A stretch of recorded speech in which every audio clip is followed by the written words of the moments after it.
Kukatpally JNTU management సీట్లలో అవకతవకలు జరుగుతున్నాయని ప్రైవేట్ కాలేజీలపై ఫిర్యాదు చేసిన జేఎన్టీయూ పట్టించుకోవడం లేదని టీఎస్జేఏసీ నాయకులు ధర్నా చేపట్టారు. జేఎన్టీయూ మేనేజ్మెంట్ తీరును వ్యతిరేకిస్తూ వీసీ ఛాంబర్ వద్ద బైఠాయించారు. కిడ్స్ ఇంజనీరింగ్ కళాశాల కోదాడ అక్రమాలపై విచారణ జరిపించాలని ఓయూజేఏసీ, టీఎస్జేఏసీ నాయకులు డిమాండ్ చేశారు.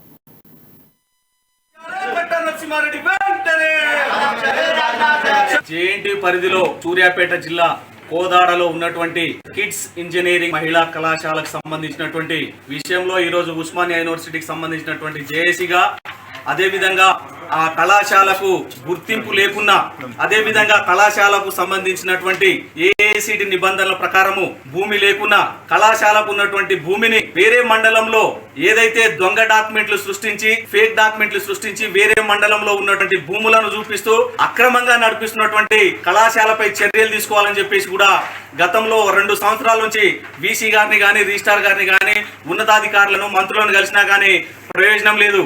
కాబట్టి ఇక్కడ నడిపిస్తున్నటువంటి కిడ్స్ ఇంజనీరింగ్ కళాశాలపై తక్షణమే చర్యలు తీసుకోవాలని చెప్పేసి కూడా ఉస్మానియా యూనివర్సిటీ జేఏసీ తరఫున ఈరోజు వీసీ గారిని హెచ్చరిస్తా ఉన్నాం.